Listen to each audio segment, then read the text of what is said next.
Hai, sahabat inspirasi Momo. Selamat datang kembali di channel yang selalu menyajikan kisah-kisah nyata yang menggugah jiwa, penuh motivasi, dan tentunya, pelajaran hidup yang berharga.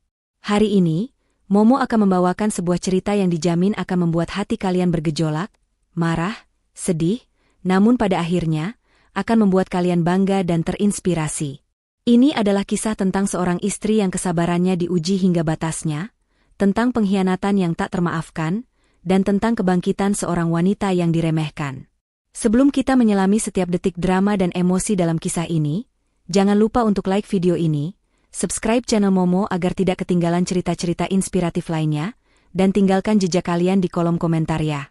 Tulis nama, asal kota, dan ketik hadir untuk menunjukkan dukungan kalian. Siap? Mari kita mulai. Di sebuah sudut kota metropolitan yang tak pernah tidur, terhampar sebuah rumah minimalis yang selalu tampak rapi dan asri. Di balik dinding-dindingnya, hiduplah Arini, seorang wanita yang bagi mata awam adalah definisi kesempurnaan seorang istri. Rambut hitam legamnya selalu tertata rapi, senyumnya lembut, dan gerak-geriknya anggun, mencerminkan ketenangan seorang wanita Jawa yang patuh pada kodratnya. Setiap pagi, sebelum mentari menyapa, Arini sudah sibuk di dapur, menyiapkan sarapan untuk suaminya, Bima, dan kedua mertuanya yang tinggal bersama mereka. Aroma kopi hangat dan nasi goreng yang mengepul selalu menjadi penanda dimulainya hari di rumah itu. Arini adalah tulang punggung tak terlihat dalam keluarga itu. Dengan tangan dinginnya, ia mengelola keuangan rumah tangga, memastikan setiap kebutuhan terpenuhi tanpa kekurangan. Ia tak pernah mengeluh, bahkan ketika mertuanya, ibu dan bapak Bima, sering melontarkan komentar-komentar pedas tentang dirinya yang terlalu sederhana atau kurang bisa bergaul. Arini hanya tersenyum tipis. Hatinya sudah kebal oleh cacian dan remehan yang seolah menjadi santapan sehari-hari. Ia percaya, kesabaran akan membuahkan kebaikan. Ia percaya, cinta yang ia berikan pada Bima akan membalasnya dengan kesetiaan.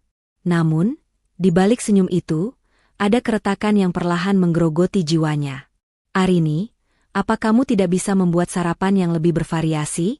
Setiap hari nasi goreng lagi, keluh ibu Bima suatu pagi, menjatuhkan sendoknya dengan suara nyaring di piring. Lihatlah tetangga sebelah, menantunya pandai sekali memasak masakan barat. Kamu ini, sudah menantu biasa, masakan juga biasa-biasa saja. Arini menunduk, menahan gejolak di dadanya. Maaf, Bu. Nanti saya coba resep baru. Bima, yang duduk di sampingnya, hanya diam. Ia sibuk dengan ponselnya, sesekali tersenyum tipis melihat layar. Tidak ada pembelaan, tidak ada dukungan. Sikap Bima yang dingin dan acuh tak acuh belakangan ini, adalah duri terbesar di hati Arini. Dulu, Bima adalah sosok yang hangat, penuh perhatian, dan selalu membelanya dari omelan mertua. Tapi kini, ia seolah menjadi orang asing yang tinggal serumah dengannya. Bima, apa kamu tidak dengar ibumu bicara? Tegur Bapak Bima, suaranya berat. Istrimu ini memang harus banyak belajar. Kamu juga, jangan terlalu memanjakannya. Bima hanya bergumam, iya, Pak, tanpa mengangkat pandangannya dari ponsel. Arini merasakan perih yang menusuk. Ia merasa sendirian, terisolasi dalam rumah tangganya sendiri.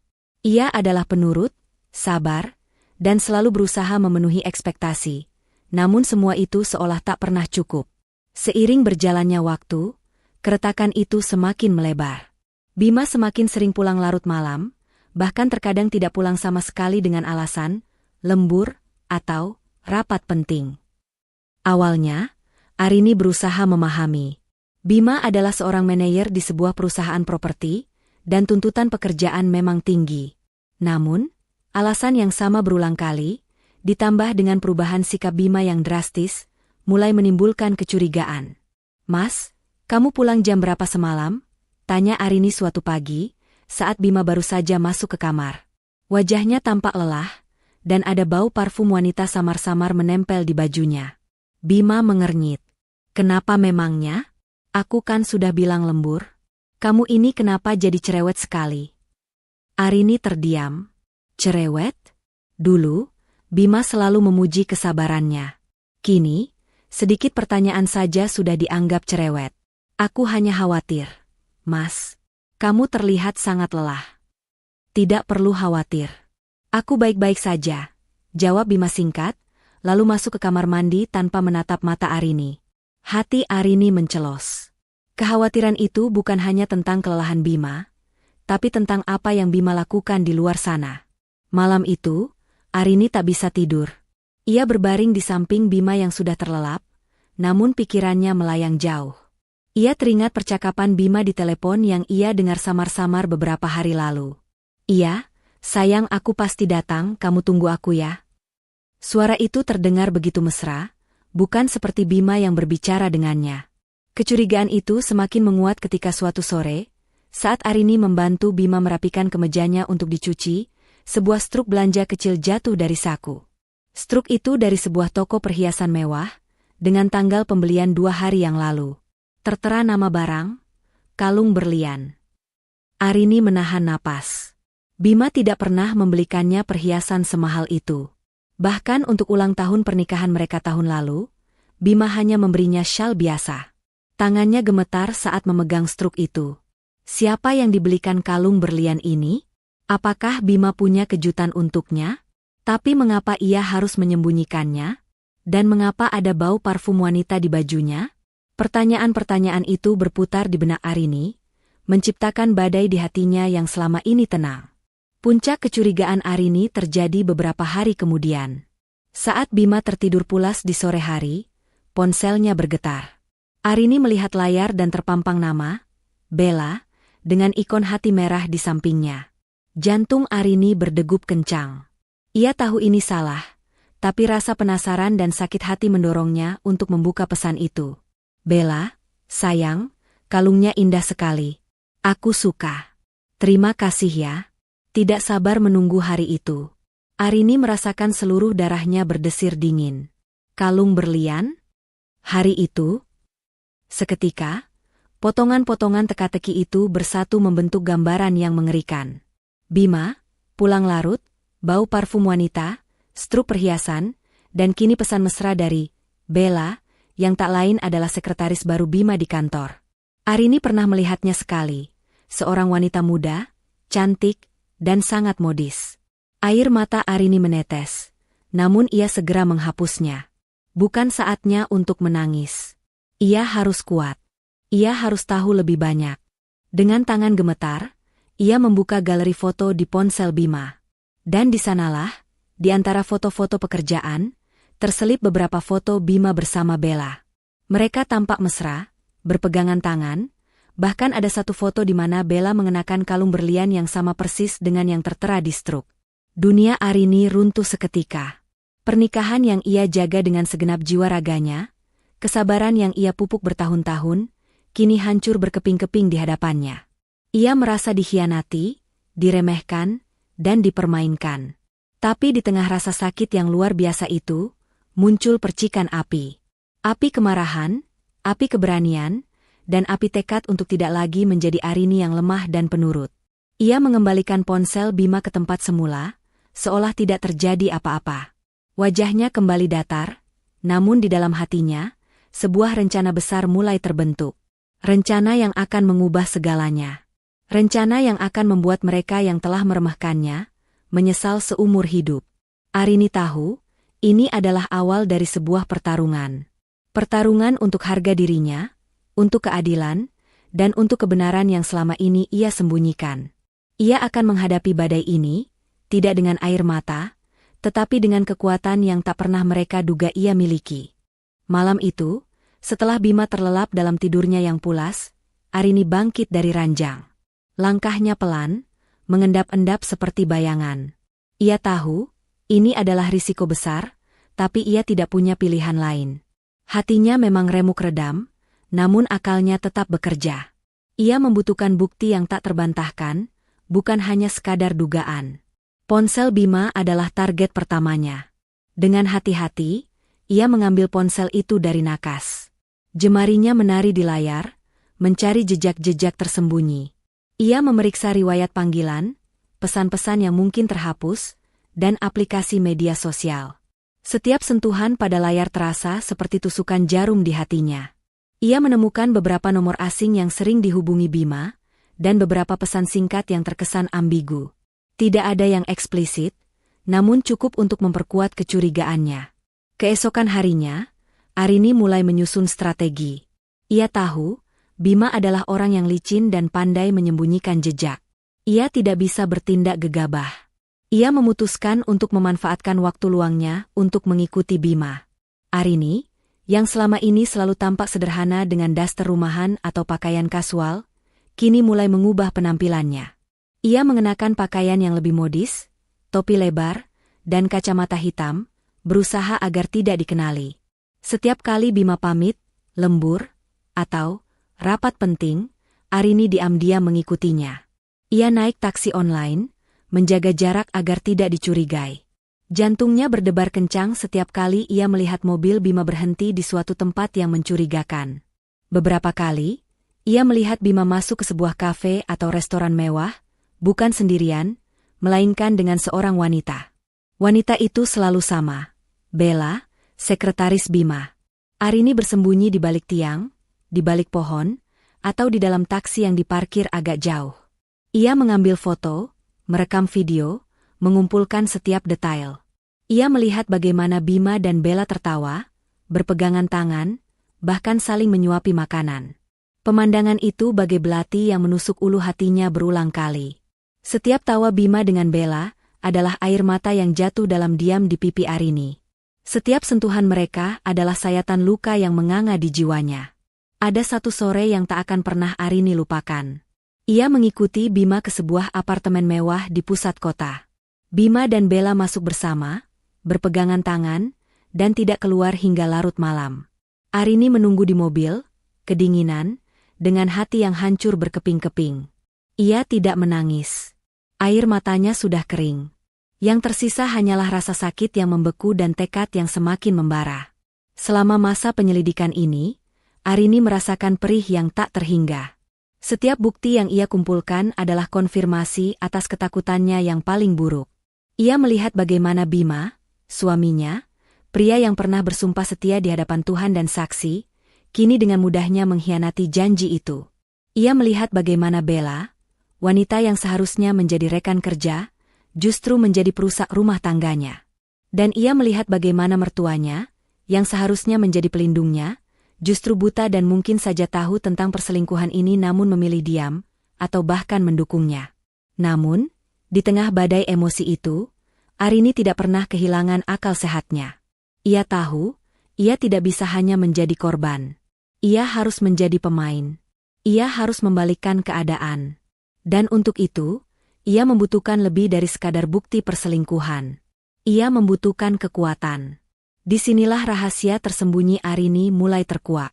Selama ini, Arini tampil sebagai istri yang sederhana, ibu rumah tangga biasa yang mengurus segala keperluan rumah. Mertuanya selalu meremehkan, menganggapnya tidak punya apa-apa selain kesabaran. Bima pun mungkin berpikir Arini adalah wanita naif yang mudah dibohongi. Tapi mereka semua salah besar. Jauh sebelum menikah dengan Bima, Arini adalah seorang wanita karir yang brilian. Ia adalah lulusan terbaik dari universitas ternama di luar negeri, dengan gelar ganda di bidang ekonomi dan manajemen bisnis. Setelah lulus, ia tidak langsung terjun ke dunia korporat yang gemerlap. Ia memilih untuk memulai dari bawah, membangun sebuah startup kecil di bidang teknologi yang bergerak di balik layar. Dengan kerja keras, kecerdasan, dan visi yang jauh ke depan, startup itu tumbuh pesat, melampaui ekspektasi siapapun. Kini, perusahaan itu telah menjadi salah satu konglomerat terbesar di kota, bahkan di negara ini. Perusahaan yang bergerak di berbagai sektor, mulai dari teknologi, properti, hingga investasi. Dan Arini, dengan nama samaran yang hanya diketahui oleh segelintir orang kepercayaannya, adalah CEO di balik kesuksesan raksasa itu. Ia memiliki aset yang tak terhitung, kekuasaan yang tak terbatas, dan jaringan yang luas. Namun, ia memilih untuk menyembunyikan identitas aslinya dari Bima dan keluarganya. Ia ingin dicintai apa adanya, bukan karena kekayaan atau jabatannya. Ia ingin membangun rumah tangga yang tulus, tanpa embel-embel materi. Ironisnya, kesederhanaan yang ia pilih justru menjadi bumerang. Bima dan mertuanya meremehkannya, menganggapnya tak lebih dari seorang istri rumahan yang tidak punya daya tawar. Mereka tidak tahu bahwa wanita yang mereka injak-injak perasaannya ini adalah seorang ratu yang bisa menghancurkan kerajaan mereka kapan saja. Setiap kali ia merasa sakit hati, Arini akan mengunjungi kantornya yang megah, melihat nama perusahaannya terpampang di gedung pencakar langit, dan mengingat kembali siapa dirinya sebenarnya. Kekuatan itu memberinya energi untuk terus maju. Ia tidak akan membiarkan pengkhianatan ini menghancurkan hidupnya. Justru, ini akan menjadi pemicu untuk kebangkitan yang lebih besar. Dengan semua bukti di tangan, dan identitas aslinya yang siap terkuak, Arini kini siap untuk melangkah ke tahap selanjutnya. Ia tidak akan lagi menjadi korban. Ia akan menjadi hakim, juri, dan algojo bagi mereka yang telah mengkhianatinya. Hari-hari berlalu dalam keheningan yang menyesakkan di rumah Arini. Bima semakin jarang pulang, dan ketika pulang pun, ia selalu tampak gelisah, sibuk dengan ponselnya, dan menghindari tatapan Arini. Mertuanya juga semakin sering berbisik-bisik di sudut rumah, sesekali melirik Arini dengan tatapan aneh yang sulit diartikan. Arini tahu, mereka menyembunyikan sesuatu. Ia hanya menunggu waktu yang tepat. Waktu itu tiba, pada suatu sore yang mendung. Arini sedang membereskan ruang tamu ketika ia mendengar suara mertuanya yang sedang berbicara di dapur. Biasanya, mereka akan langsung diam jika menyadari kehadirannya. Namun kali ini, mereka terlalu asyik dengan percakapan mereka, atau mungkin mereka memang sengaja tidak peduli. Sudah siap semua untuk hari Minggu nanti, Bu? Tanya Bapak Bima, suaranya terdengar antusias. Sudah, Pak. Bella juga sudah tidak sabar. Akhirnya anak kita bisa menikah dengan wanita yang sepadan, jawab Ibu Bima, nada suaranya penuh kemenangan. Kasihan juga Arini, tapi mau bagaimana lagi? Bima kan butuh yang lebih dari dia. Jantung Arini berdegup kencang. Hari Minggu? Menikah? Bella? Otaknya langsung merangkai potongan-potongan percakapan itu. Pernikahan siri. Itu pasti pernikahan siri Bima dan Bella. Arini menahan napas, berusaha agar tidak mengeluarkan suara. Ia mendekat perlahan, menguping setiap kata. Tapi apa tidak terlalu cepat? Bu, bagaimana kalau Arini tahu? Bapak Bima terdengar sedikit khawatir. Halah, Arini itu mana tahu apa-apa. Dia kan cuma sibuk urus rumah. Lagi pula, kita sudah atur agar acaranya tertutup. Hanya keluarga inti dan teman dekat Bella saja. Dia tidak akan curiga, sahut Ibu Bima dengan nada meremehkan. Nanti setelah ini, Bima bisa fokus pada Bella dan karirnya. Arini kan cuma beban. Kata-kata itu bagai pisau yang menusuk hati Arini. Namun kali ini, rasa sakit itu bercampur dengan amarah yang membara. Beban? Setelah semua yang ia lakukan untuk keluarga ini, ia dianggap beban? Mereka bahkan berani merencanakan pernikahan siri di belakangnya, tanpa sedikit pun rasa bersalah. Arini mendengar mereka membahas detail lokasi dan waktu pernikahan. Sebuah villa di pinggir kota, jauh dari keramaian, untuk menghindari kecurigaan. Mereka bahkan membahas rencana untuk mengusir Arini setelah pernikahan siri itu selesai, agar Bima bisa sepenuhnya bersama Bella. Sudah, Bu, jangan terlalu banyak bicara. Nanti Arini dengar, kata Bapak Bima, suaranya sedikit lebih pelan. Ibu Bima tertawa sinis. Dengar pun tidak apa-apa, Pak. Toh dia tidak akan berani berbuat apa-apa. Dia itu penakut. Arini mengepalkan tangannya. Penakut? Mereka akan melihat betapa penakutnya dia. Sebuah senyum tipis, penuh makna, terukir di bibirnya. Mereka baru saja memberikan undangan paling penting dalam hidupnya. Undangan untuk menyaksikan kehancuran mereka sendiri. Setelah mendengar semua detail itu, Arini tidak membuang waktu. Ia segera menghubungi asisten pribadinya, Rio, yang merupakan salah satu dari sedikit orang yang mengetahui identitas aslinya. Rio, saya butuh bantuanmu. Suara Arini terdengar tenang, namun ada nada dingin yang jarang sekali Rio dengar. Saya ingin kamu mencari tahu semua detail tentang pernikahan siri Bima dan Bella yang akan dilaksanakan hari Minggu nanti. Lokasi, waktu, daftar tamu, semuanya. Baik, Bu. Akan saya urus secepatnya, jawab Rio, yang sudah terbiasa dengan permintaan Arini yang terkadang tak terduga. Ia tahu, Jika Arini sudah berbicara dengan nada seperti itu, ada sesuatu yang sangat serius sedang terjadi. Dalam waktu singkat, Rio berhasil mengumpulkan semua informasi yang dibutuhkan Arini. Lokasi villa, daftar tamu yang sangat terbatas, bahkan jadwal acara. Semua sesuai dengan yang didengar Arini dari percakapan mertuanya. Dengan informasi di tangan, Arini mulai menyusun rencana balas dendamnya. Ini bukan sekadar datang dan membuat keributan. Ini adalah pertunjukan. Pertunjukan yang akan diperankan oleh dirinya sendiri, dengan Bima, Bella, dan mertuanya sebagai penonton utama yang akan terpukul telak. Ia mulai mempersiapkan diri secara mental dan fisik. Ia tidak tidur, memikirkan setiap detail, setiap kata yang akan ia ucapkan, setiap gerakan yang akan ia lakukan. Ia ingin memastikan dampaknya maksimal. Ia ingin mereka merasakan sakit yang sama, atau bahkan lebih, dari apa yang ia rasakan. Arini juga mulai mempersiapkan penampilannya. Ia tidak akan datang sebagai Arini yang sederhana dan diremehkan. Ia akan datang sebagai Arini yang sebenarnya, seorang wanita kuat, berkelas, dan penuh kuasa. Ia menghubungi desainer pribadinya, meminta gaun khusus yang akan membuat semua mata tertuju padanya. Ia juga menyiapkan sejumlah besar uang tunai, bukan dalam bentuk transfer bank, melainkan dalam bentuk fisik yang akan ia gunakan untuk saweran yang mematikan. Setiap persiapan itu dilakukan dalam diam, tanpa sedikitpun kecurigaan dari Bima dan mertuanya. Mereka sibuk dengan persiapan pernikahan siri mereka, terlalu larut dalam kebahagiaan palsu dan keserakahan mereka sendiri. Mereka tidak tahu bahwa di balik kesunyian Arini, badai besar sedang menanti untuk meledak. Arini memandang cermin, melihat pantulan dirinya. Ada kekuatan yang terpancar dari matanya, kekuatan yang selama ini ia sembunyikan. Kalian akan menyesal, bisiknya pada bayangannya sendiri, menyesal karena telah meremehkan seorang Arini. Hari Minggu itu akan menjadi hari yang tak akan pernah mereka lupakan. Hari di mana Arini akan bangkit dari abu, dan menunjukkan siapa dirinya yang sebenarnya. Matahari bersinar terik pada hari Minggu itu, seolah alam turut menyaksikan drama yang akan segera terungkap. Di sebuah villa mewah di pinggir kota, suasana riuh rendah dengan persiapan pernikahan siri. Dekorasi bunga-bunga putih dan emas tampak elegan, musik romantis mengalun lembut, dan para tamu undangan yang terbatas mulai berdatangan.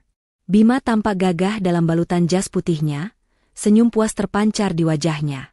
Di sampingnya, Bella bersinar dalam gaun pengantin sederhana namun anggun, sesekali melirik Bima dengan tatapan penuh cinta yang palsu. Ibu dan bapak Bima sibuk menyambut tamu, wajah mereka berseri-seri, seolah mimpi buruk bernama Arini tak pernah ada. Akhirnya, Bima, kamu bisa menikah dengan wanita yang benar-benar kamu cintai, bisik ibu Bima pada putranya, mengelus pipi Bima. Bella ini jauh lebih cocok untukmu. Dia muda, cantik, dan punya karir yang bagus. Tidak seperti yang itu. Ibu Bima melirik ke arah pintu, seolah memastikan Arini tidak akan tiba-tiba muncul. Bima hanya tersenyum tipis. Matanya melirik Bella yang sedang tertawa bersama teman-temannya. Ia merasa ini adalah awal dari kehidupan barunya, kehidupan yang bebas dari beban dan drama yang menurutnya selalu dibawa Arini. Mereka semua terlalu larut dalam kebahagiaan semu mereka, terlalu buta untuk melihat badai yang sedang mendekat. Tepat ketika akad nikah akan dimulai, dan penghulu sudah siap membacakan ijab kabul, tiba-tiba pintu utama villa terbuka lebar. Semua mata sontak menoleh ke arah sumber suara. Di ambang pintu, berdiri seorang wanita yang memancarkan aura luar biasa. Gaun malam berwarna merah marun yang elegan membalut tubuhnya dengan sempurna, menonjolkan lekuk tubuhnya yang selama ini tersembunyi di balik daster rumahan. Rambutnya yang hitam legam kini ditata rapi dengan sanggul modern, dan riasan wajahnya yang sempurna menonjolkan mata tajamnya yang memancarkan kekuatan. Ia berjalan perlahan, setiap langkahnya penuh percaya diri, seolah ia adalah ratu yang sedang memasuki kerajaannya. Suasana hening seketika. Musik berhenti mengalun. Bisik-bisik para tamu terhenti. Semua mata tertuju pada wanita itu. Bima, yang tadinya tersenyum lebar, kini mematung. Wajahnya memucat, matanya membelalak tak percaya. Arini, bisiknya, suaranya tercekat di tenggorokan. Bella, yang tadinya tersenyum manis, kini pucat pasi. Gaun pengantinnya seolah kehilangan sinarnya di hadapan Arini yang memukau. Ia mencengkeram lengan Bima, tatapan matanya penuh ketakutan. Ibu dan bapak Bima, yang tadinya berdiri tegak menyambut tamu, kini terhuyung mundur. Wajah mereka berubah menjadi horor. Mereka tidak pernah membayangkan Arini akan datang, apalagi dengan penampilan yang begitu berbeda dan aura yang begitu kuat. Arini tidak mengatakan sepatah kata pun. Ia hanya berjalan lurus ke tengah ruangan, tatapan matanya lurus menembus Bima, Bella, dan kedua mertuanya. Senyum tipis, namun penuh makna, terukir di bibirnya. Senyum yang bukan lagi senyum kesabaran, melainkan senyum kemenangan. Selamat siang semuanya. Suara Arini mengalun lembut, namun terdengar jelas di seluruh ruangan yang hening. Maaf mengganggu acara bahagia ini. Saya hanya ingin mengucapkan selamat. Kata-kata itu bagai petir di siang bolong. Bima, Bella, dan mertuanya semakin pucat. Mereka tahu, ini bukanlah ucapan selamat biasa. Ini adalah awal dari kehancuran yang tak pernah mereka duga. Arini telah datang, dan ia tidak datang untuk menangis. Ia datang untuk membalas. Setelah mengucapkan, selamat, dengan nada yang menusuk, Arini berdiri tegak di tengah ruangan, membiarkan keheningan dan ketegangan menyelimuti setiap sudut villa. Mata tajamnya menyapu wajah-wajah yang kini dipenuhi ketakutan dan kebingungan. Bima masih mematung, Bella gemetar di sampingnya, sementara ibu dan bapak Bima tampak seperti patung lilin yang siap meleleh. Selamat atas pernikahan siri kalian, ulang Arini, kali ini dengan penekanan yang lebih jelas, membuat kata siri terasa seperti tamparan keras di telinga mereka. Saya datang ke sini bukan untuk merusak kebahagiaan kalian, tapi untuk memberikan sedikit hadiah atas pengkhianatan yang luar biasa ini. Ibu Bima akhirnya menemukan suaranya, meski bergetar. Arini, apa-apaan ini? Kamu tidak punya malu datang ke sini? Arini tertawa kecil, tawa yang dingin dan penuh ironi. Malu? Justru kalian yang seharusnya malu. Berani-beraninya kalian merencanakan ini di belakang saya, di rumah saya, dengan uang saya. Bima akhirnya tersadar dari keterkejutannya. Arini, jaga bicaramu. Ini bukan tempatnya. Bukan tempatnya? Arini mengangkat alisnya, tatapannya menusuk Bima. Justru ini adalah tempat yang paling tepat, Mas. Di hadapan semua saksi, di hari bahagia kalian. Kemudian, tanpa peringatan, Arini mengangkat tas tangan mewahnya. Dari dalamnya, ia mengeluarkan segepok uang 100 ribuan yang diikat rapi. Mata para tamu membelalak, begitu pula mata Bima, Bella, dan mertuanya. Kalian pikir saya tidak tahu apa-apa? Kalian pikir saya ini bodoh dan penurut?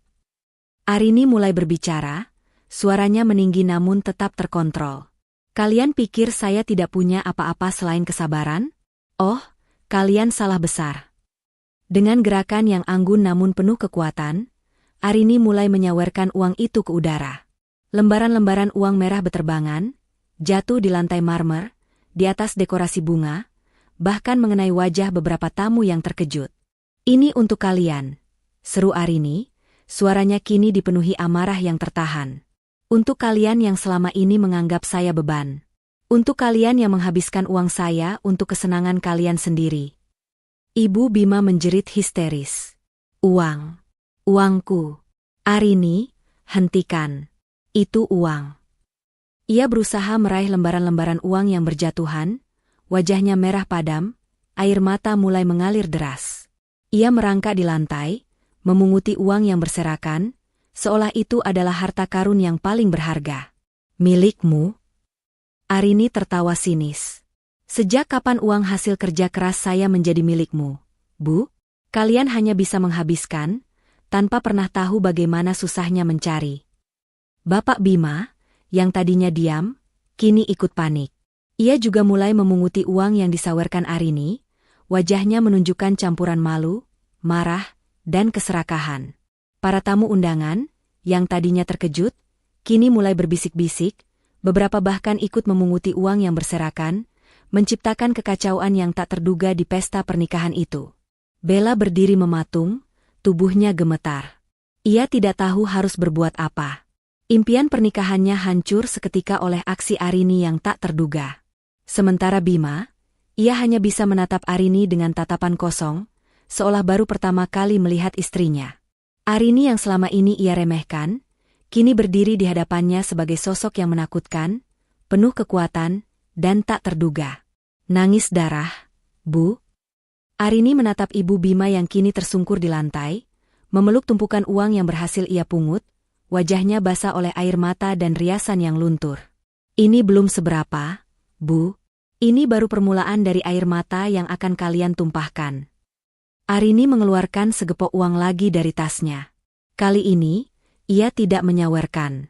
Ia memegang erat uang itu, tatapannya penuh tekad untuk melancarkan serangan berikutnya. Dengan segepok uang tunai masih tergenggam erat di tangannya, Arini melangkah mendekati ibu Bima yang masih tersungkur di lantai, memeluk lembaran-lembaran uang yang berserakan. Wajah ibu Bima tampak kacau, riasan luntur bercampur air mata dan keringat. Bu, suara Arini terdengar dingin, tanpa sedikitpun kehangatan yang biasa ia tunjukkan. Kalian selalu bilang saya tidak punya apa-apa, kan? Kalian selalu meremehkan saya, menganggap saya hanya bisa menghabiskan uang Bima. Sekarang, saya akan tunjukkan siapa yang sebenarnya punya uang. Tanpa ragu, Arini mengangkat tangannya yang memegang segepok uang. Plak! Suara tamparan uang itu terdengar nyaring di seluruh ruangan yang kini sunyi senyap. Uang itu mengenai pipi ibu Bima dengan keras, membuat wanita tua itu terhuyung dan menjerit kaget. Beberapa lembar uang terlepas dari genggamannya dan kembali berserakan. Ini untuk semua hinaan kalian, seru Arini, matanya menyala. Untuk semua kata-kata pedas yang kalian lontarkan. Untuk semua perlakuan tidak adil yang kalian berikan. Ibu Bima menatap Arini dengan mata membelalak, tidak percaya dengan apa yang baru saja terjadi. Wajahnya yang tadinya merah padam kini semakin memucat. Ia tak bisa berkata-kata, hanya terisak-isak. Arini kemudian berbalik, tatapannya beralih ke Bapak Bima yang juga sedang memunguti uang. Plak! Tamparan uang yang sama kerasnya mendarat di pipi Bapak Bima, membuat kacamata pria itu melorot. Dan ini untukmu, Pak. Arini melanjutkan, suaranya penuh kemarahan yang tertahan. Untukmu yang selalu diam melihat istrimu menghinaku. Untukmu yang ikut-ikutan merencanakan kebusukan ini. Bapak Bima terdiam, tangannya yang tadinya sibuk memungut uang kini terkulai lemas. Ia menatap Arini dengan tatapan campur aduk antara terkejut, malu, dan takut. Kemudian, Arini beralih ke Bima. Suaminya itu masih berdiri mematung, menatapnya dengan tatapan kosong. Air mata Arini yang sempat mengering kini kembali menggenang, namun ia menahannya. Ia tidak akan menangis di hadapan pengkhianat ini. Dan untukmu, Mas Bima, suara Arini bergetar, namun tetap tegas. Untukmu yang telah mengkhianati janji suci kita. Untukmu yang telah menghancurkan semua kepercayaan yang kubangun bertahun-tahun. Plak! Uang itu mendarat di pipi Bima, tidak sekeras tamparan sebelumnya, namun cukup untuk menyadarkannya dari keterkejutannya. Bima memegang pipinya, matanya kini dipenuhi rasa bersalah dan penyesalan. Kalian semua berpikir saya bodoh, kan? Arini menarik napas dalam-dalam, suaranya kini kembali tenang namun penuh otoritas. Kalian pikir saya tidak tahu apa-apa tentang hubungan kalian? Tentang kalung berlian itu, Bella? Arini melirik Bella yang kini menyusut ketakutan. Tentang apartemen mewah yang kalian kunjungi? Tentang semua uang yang kalian hamburkan? Bella tersentak, wajahnya semakin pucat. Ia tidak menyangka Arini tahu sampai sejauh itu. Saya tahu semuanya, Arini melanjutkan, setiap detail, setiap kebohongan, setiap pengkhianatan. Ia mengeluarkan ponselnya, membuka galeri foto dan video, lalu memproyeksikannya ke layar lebar yang tadinya digunakan untuk menampilkan foto prewedding Bima dan Bella. Seketika, foto-foto dan video Bima dan Bella yang mesra terpampang jelas di hadapan semua tamu. Ada foto mereka berpegangan tangan di kafe, video mereka masuk apartemen, bahkan foto Bella mengenakan kalung berlian yang sama persis. Suara bisik-bisik di antara para tamu semakin riuh. Beberapa tamu tampak terkejut, beberapa lagi menunjukkan ekspresi jijik dan marah. Penghulu dan saksi pernikahan tampak gelisah, tidak tahu harus berbuat apa. Ini adalah bukti bahwa kalian semua adalah penipu, seru Arini, suaranya menggelegar. Kalian berani-beraninya merencanakan pernikahan siri ini, di belakang saya, istri sah Bima. Kalian berani-beraninya menginjak-injak harga diri saya. Ibu Bima, yang tadinya memunguti uang, kini kembali menjerit histeris. Ia tidak menyangka semua rahasia mereka akan terbongkar sejelas ini. Bapak Bima menunduk malu, tidak berani menatap mata siapapun. Sementara Bella, ia menangis terseduh-seduh, berusaha menyembunyikan wajahnya. Bima, yang kini menyadari betapa parahnya situasi ini, berusaha mendekati Arini. Arini, tunggu. Aku bisa jelaskan? Arini mengangkat tangan, menghentikan langkah Bima. Tidak ada yang perlu dijelaskan, Mas. Semuanya sudah jelas. Kalian semua telah menunjukkan siapa diri kalian sebenarnya. Kekacauan di villa itu semakin menjadi-jadi. Para tamu mulai meninggalkan tempat, tidak ingin terlibat dalam drama yang memalukan ini. Pesta pernikahan yang seharusnya menjadi momen bahagia, kini berubah menjadi panggung kehancuran dan pengakuan dosa. Arini berdiri tegak di tengah semua itu, tatapannya dingin, hatinya membeku. Ia telah melancarkan serangan pertamanya, dan ini barulah permulaan. Kekacauan di villa itu mencapai puncaknya. Para tamu berhamburan pergi, bisik-bisik dan tatapan jijik mengiringi kepergian mereka. Penghulu dan saksi pernikahan siri itu buru-buru membereskan barang-barang mereka, ingin segera menjauh dari drama yang memalukan ini. Yang tersisa hanyalah Arini yang berdiri tegak, dan 3 sosok yang kini tampak hancur. Bima yang terpukul, Bella yang menangis terseduh-seduh, serta ibu dan bapak Bima yang masih tersungkur di lantai, memeluk uang yang berserakan, wajah mereka pucat pasi dan basah oleh air mata penyesalan. Bima, dengan pipi yang masih terasa perih akibat tamparan uang Arini, berusaha mendekat lagi. Arini, kumohon beri aku kesempatan untuk menjelaskan. Ini tidak seperti yang kamu kira. Arini menatapnya dengan tatapan kosong, tanpa emosi. Menjelaskan apa, Mas? Semua bukti sudah terpampang jelas. Mataku melihat, telingaku mendengar, dan hatiku merasakan setiap pengkhianatanmu. Suaranya tenang, namun mengandung kekuatan yang tak terbantahkan. Aku sudah cukup bersabar. Aku sudah cukup menderita. Ia menarik napas dalam-dalam, mengumpulkan sisa-sisa kekuatannya. Aku datang ke sini bukan untuk mendengar penjelasan atau permintaan maaf palsu kalian. Aku datang untuk mengakhiri semuanya.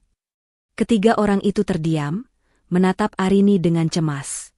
Mereka merasakan aura yang berbeda dari Arini, aura yang tidak pernah mereka lihat sebelumnya. Mulai hari ini, Arini melanjutkan, suaranya lantang dan tegas, aku tidak ingin lagi memiliki hubungan apapun dengan kalian. Aku tidak ingin lagi menjadi istri dari seorang pengkhianat, dan aku tidak ingin lagi menjadi menantu dari orang tua yang mendukung kebusukan ini. Ibu Bima mengangkat kepalanya, air mata masih mengalir. Arini, apa maksudmu? Jangan bicara yang aneh-aneh.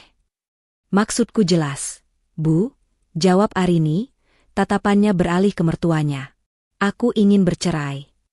Kata-kata itu bagai bom yang meledak di tengah ruangan. Bima terhuyung mundur, wajahnya semakin pucat. Bella sontak menghentikan tangisnya, menatap Arini dengan mata terbelalak. Ibu Bima menjerit histeris lagi, kali ini lebih kencang. Cerai? Tidak bisa. Kamu tidak bisa menceraikan anakku, teriak Ibu Bima, berusaha bangkit namun kakinya lemas.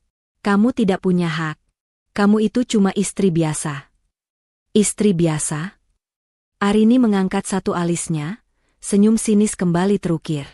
Justru karena aku, istri biasa, yang kalian remehkan, maka aku punya hak penuh untuk mengakhiri sandiwara ini.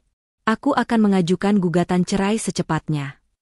Bima kini berlutut di hadapan Arini, mencengkeram kakinya. Arini, jangan. Kumohon, jangan lakukan ini. Aku menyesal. Aku salah. Aku tidak akan mengulanginya lagi. Menyesal? Arini menarik kakinya, melepaskan cengkeraman Bima. Penyesalanmu terlambat, Mas. Kepercayaan itu seperti cermin. Sekali pecah, tidak akan bisa kembali utuh, meskipun kau coba merekatkannya. Ia menatap Bima dengan tatapan penuh kekecewaan. Selama ini, Aku berusaha menjadi istri yang baik. Aku mengurus rumah, mengurus kalian, bahkan aku yang memastikan semua kebutuhan finansial terpenuhi. Tapi apa balasanmu? Pengkhianatan. Dan kalian, Bu, Pak, Arini menunjuk mertuanya, kalian hanya melihatku sebagai beban, sebagai wanita yang bisa kalian injak-injak. Bima, kalau kamu menceraikan Arini, kamu akan kehilangan segalanya. Teriak Ibu Bima, tiba-tiba teringat sesuatu. Kamu akan kehilangan rumah ini. Kamu akan kehilangan semua fasilitas yang selama ini kamu nikmati. Arini tersenyum tipis. Oh, kalian baru sadar? Rumah ini, mobil yang Mas Bima pakai, kartu kredit yang kalian gunakan untuk bersenang-senang. Semua itu atas namaku. Semua itu adalah hasil kerja kerasku. Bima, Bella, dan mertuanya terkejut lagi. Mereka selalu berpikir bahwa semua itu adalah milik Bima. Atau setidaknya, hasil jerih payah Bima. Mereka tidak tahu bahwa Arini adalah pemilik sah dari semua aset itu. Dengan perceraian ini, Arini melanjutkan, Mas Bima akan kehilangan akses ke semua itu. Kalian akan kembali ke titik nol, atau bahkan lebih buruk. Kalian akan merasakan bagaimana rasanya hidup tanpa beban yang selama ini kalian remehkan. Wajah Bima berubah pucat pasi. Ia membayangkan hidupnya tanpa fasilitas mewah, tanpa kartu kredit, tanpa rumah yang nyaman. Ia selama ini mengandalkan Arini, tanpa ia sadari. Bella juga tampak ketakutan, impian hidup mewah bersama Bima kini buyar di depan mata. Ibu dan bapak Bima hanya bisa menangis, membayangkan masa depan mereka yang hancur. Arini membalikkan badannya, siap untuk pergi. Keputusanku sudah bulat. Tidak ada negosiasi. Tidak ada kesempatan kedua. Ia melangkah keluar dari villa itu, meninggalkan kekacauan dan kehancuran di belakangnya. Di luar, Rio sudah menunggu dengan mobil. Arini masuk ke dalam mobil, menghela napas panjang. Perasaannya campur aduk, antara lega, sedih, dan amarah yang masih membara. Namun, ada satu hal yang pasti, ia telah mengambil kembali kendali atas hidupnya. Dan ini barulah permulaan dari babak baru. Setelah Arini pergi meninggalkan villa yang porak-poranda, keheningan yang mencekam menyelimuti Bima, Bella, serta ibu dan bapak Bima. Mereka masih terkejut, tercengang, dan diliputi rasa malu yang luar biasa. Kata-kata Arini tentang perceraian dan kepemilikan aset masih terngiang-ngiang di telinga mereka. Tidak mungkin. Arini tidak mungkin memiliki semua itu. Teriak Ibu Bima, mencoba menyangkal kenyataan pahit. Dia itu hanya ibu rumah tangga biasa. Dia tidak punya apa-apa. Bima, yang masih berlutut, perlahan bangkit. Wajahnya tampak kosong, pikirannya kalut. Ia mulai meragukan semua yang selama ini ia yakini tentang Arini. Tapi, dia bilang rumah ini atas namanya mobil juga. Pasti dia membohongi kita, Mas, sahut Bella, suaranya serak karena menangis. Dia hanya ingin menakut-nakuti kita agar kamu tidak menceraikannya. Namun, jauh di lubuk hati mereka, ada keraguan yang menggerogoti. Cara Arini berbicara, aura yang ia pancarkan, dan kepercayaan dirinya saat mengucapkan semua itu, terasa begitu nyata. Terlebih lagi, Bima teringat bagaimana Arini selalu bisa mengelola keuangan rumah tangga dengan sangat baik, bahkan di saat ia sendiri sedang kesulitan finansial. Ia juga ingat, Arini selalu punya cara untuk mendapatkan barang-barang mewah tanpa terlihat berusaha keras, dan selalu punya uang tunai dalam jumlah besar yang ia anggap sebagai tabungan pribadi. Kita harus cari tahu, kata Bapak Bima, suaranya pelan. Kita tidak bisa membiarkan ini begitu saja. Kalau benar semua itu miliknya, kita dalam masalah besar. Keesokan harinya, Bima, Bella, dan mertuanya memulai penyelidikan mendadak mereka. Bima mencoba menghubungi beberapa kenalannya di bank dan kantor pajak, mencari tahu tentang aset atas nama Arini. Ibu Bima mencoba bertanya-tanya pada tetangga, mencari tahu apakah Arini punya pekerjaan lain di luar rumah.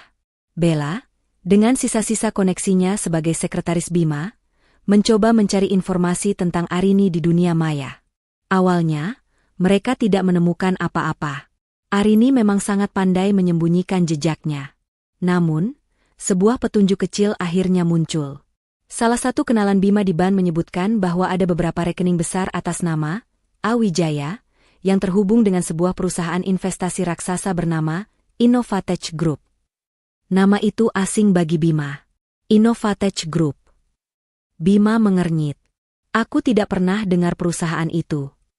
Aku juga tidak, sahut Bella, yang sedang mencari di internet. Tapi, tunggu sebentar. Ini perusahaan teknologi terbesar di kota ini. Bahkan punya cabang di beberapa negara. Mata mereka membelalak. Perusahaan teknologi terbesar? Bagaimana mungkin? Bella terus menggulir layar ponselnya, mencari informasi lebih lanjut. Hingga akhirnya, ia menemukan sebuah artikel lama dari majalah bisnis terkemuka. Judulnya, Sosok Misterius di Balik Kejayaan Innovatech Group. Di dalam artikel itu, disebutkan bahwa CEO Innovatech Group adalah seorang wanita muda yang sangat visioner, namun selalu menjaga privasinya. Namanya hanya disebutkan dengan inisial AW. Namun, ada sebuah foto buram yang menampilkan siluet wanita itu dari belakang. Jantung Bima berdebar kencang. Siluet itu sangat mirip dengan Arini. Rambutnya, postur tubuhnya. Tidak mungkin, bisik Ibu Bima, wajahnya pucat pasi. Arini, CEO perusahaan sebesar itu tidak masuk akal. Namun, bukti-bukti lain mulai bermunculan. Dari data pajak, terungkap bahwa Awijaya adalah pemilik sah dari villa mewah tempat pernikahan siri itu diadakan, mobil yang Bima gunakan, bahkan rumah yang mereka tinggali. Semua aset yang selama ini mereka kira milik Bima, atau setidaknya hasil jerih payah Bima, ternyata adalah milik Arini. Realitas itu menghantam mereka seperti palu godam. Arini, wanita yang selama ini mereka remehkan, yang mereka anggap bodoh dan penurut, adalah seorang CEO perusahaan terbesar di kota itu. Wanita yang selalu mereka hina sebagai beban, adalah sumber kekayaan yang selama ini mereka nikmati. Penyesalan mendalam mulai menyelimuti mereka. Bima teringat semua perkataan kasarnya, semua pengkhianatannya. Ia teringat bagaimana ia meremehkan Arini, menganggapnya tidak sebanding dengan Bella yang modern dan berkarir. Kini, ia menyadari betapa bodohnya ia telah membuang berlian demi kerikil. Ibu dan bapak Bima terhuyung, seolah kekuatan mereka lenyap. Mereka teringat semua cacian, semua tuntutan, semua perlakuan buruk yang mereka berikan pada Arini. Mereka telah mengusir seorang ratu dari istana mereka sendiri. Mereka telah menghina seorang dermawan yang selama ini menopang hidup mereka. Air mata penyesalan yang sesungguhnya mulai mengalir deras di pipi mereka. Kali ini bukan karena uang yang disawerkan, melainkan karena kebodohan dan keserakahan yang telah menghancurkan segalanya. Bella, yang tadinya bermimpi hidup mewah bersama Bima, kini menyadari bahwa impiannya telah hancur total. Ia bukan hanya tidak mendapatkan Bima, tapi juga telah menjadi bagian dari skandal besar yang melibatkan CEO perusahaan raksasa. Karirnya di kantor Bima pasti akan tamat, dan reputasinya hancur. Ia menangis terseduh-seduh, bukan lagi karena cinta, tapi karena ketakutan akan masa depannya yang gelap. Mereka bertiga kini menyadari bahwa Arini bukanlah wanita biasa. Ia adalah wanita luar biasa yang telah menyembunyikan identitas aslinya demi cinta, namun justru dikhianati dan diremehkan. Kini, rahasia itu telah terungkap, dan dampaknya jauh lebih besar dari yang pernah mereka bayangkan. Mereka telah kehilangan segalanya, dan itu semua karena kebodohan mereka sendiri. Setelah fakta mengejutkan tentang identitas Arini sebagai CEO Innovatech Group terkuak, Bima, Bella, serta ibu dan bapak Bima dilanda kepanikan yang luar biasa. Hidup mereka yang tadinya nyaman dan penuh kemewahan, kini terancam hancur. Bima, yang selama ini mengandalkan posisi dan fasilitas dari Arini, kini menghadapi kenyataan bahwa ia akan kehilangan segalanya.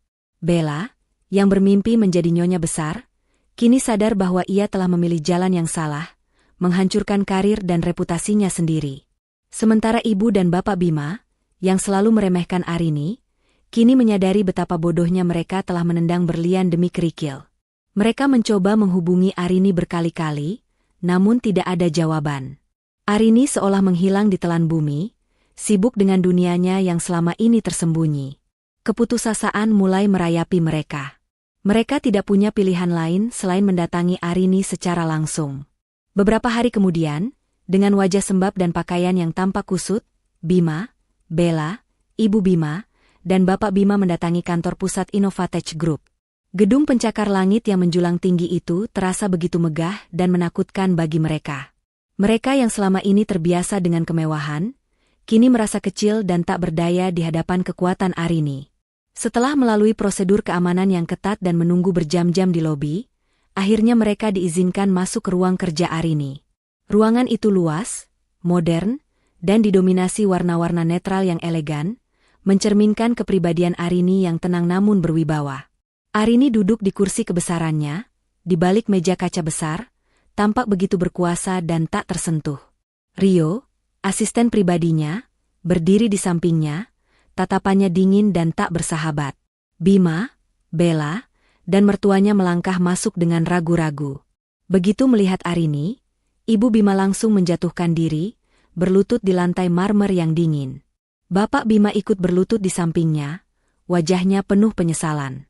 Bima dan Bella juga ikut berlutut, menundukkan kepala mereka, tidak berani menatap mata Arini. Arini, kumohon maafkan kami. Ibu Bima terisak-isak, suaranya penuh keputusasaan. Kami tidak tahu kalau kamu. Kalau saya siapa, Bu? Potong Arini, suaranya datar, tanpa sedikit pun emosi. Kalian selalu meremehkan saya, kan? Menganggap saya tidak lebih dari seorang ibu rumah tangga biasa yang bisa kalian injak-injak.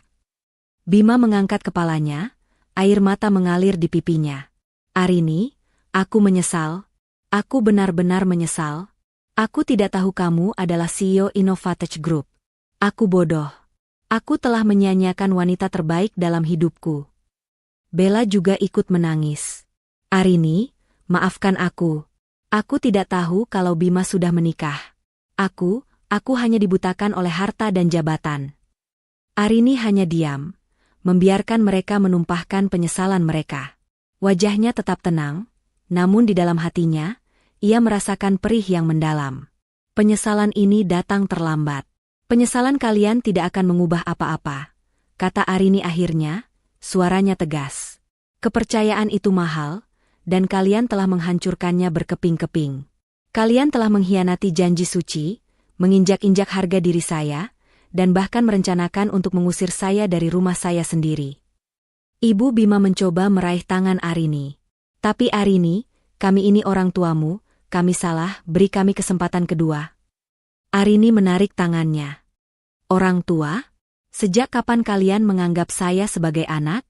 Kalian hanya melihat saya sebagai mesin uang, sebagai pembantu yang bisa kalian peras.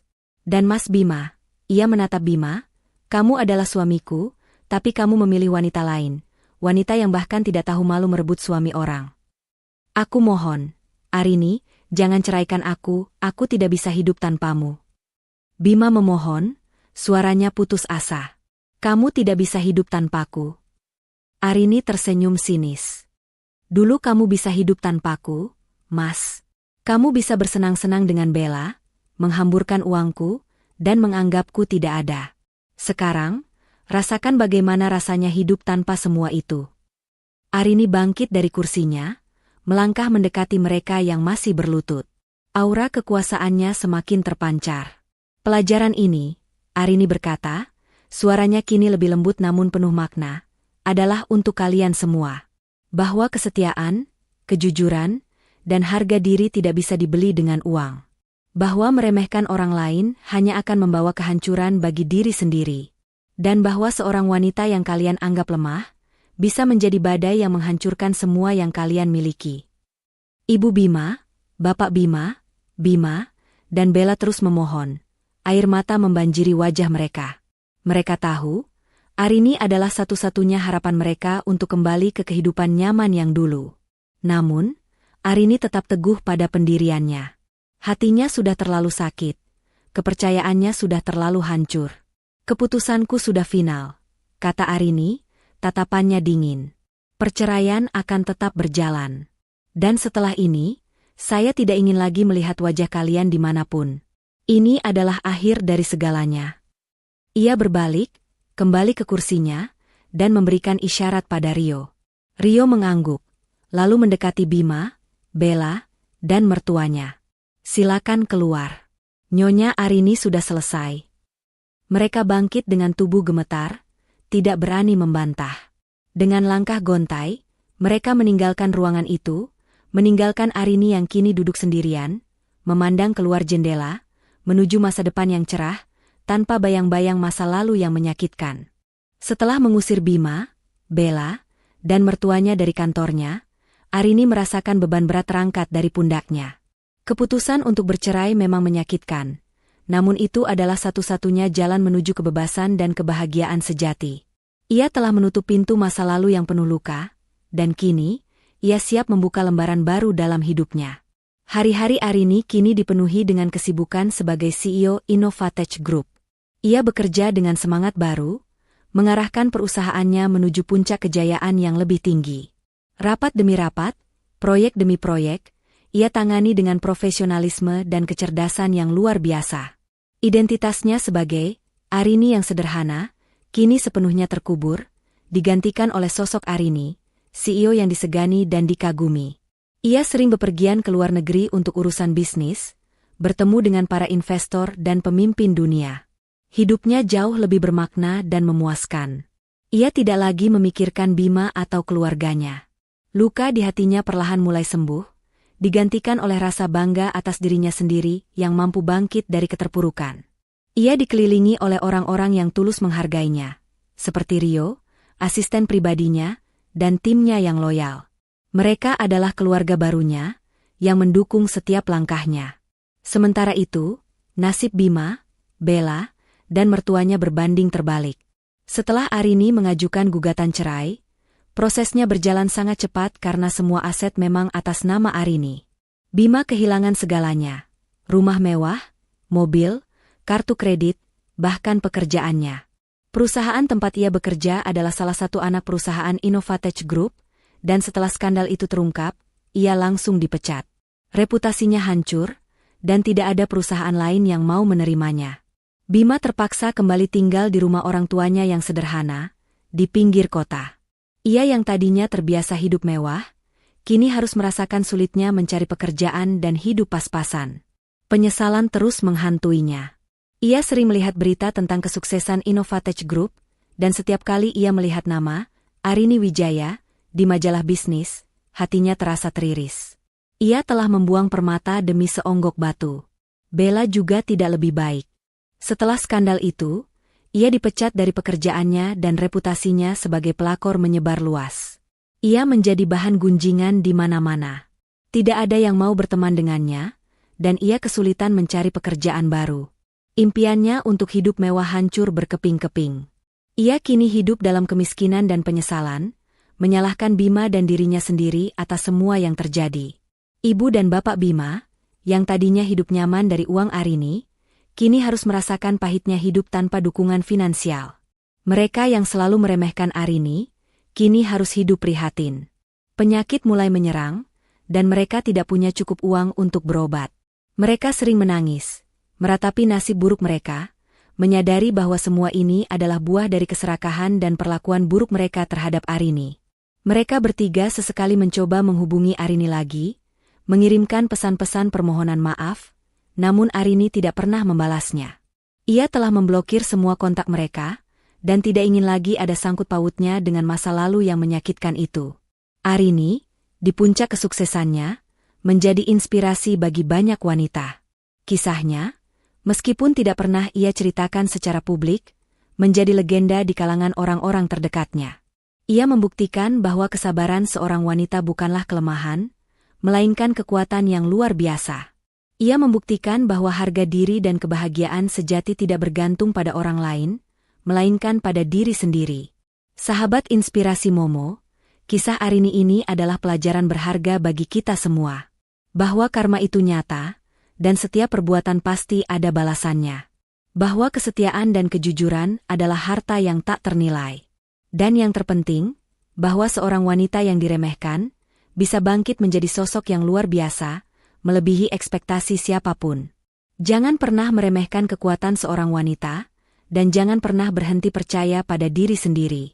Terima kasih sudah mengikuti kisah Arini di channel Momo. Jangan lupa untuk like, komen, dan share video ini ke teman-teman kalian agar semakin banyak yang terinspirasi. Sampai jumpa di kisah inspiratif Momo berikutnya.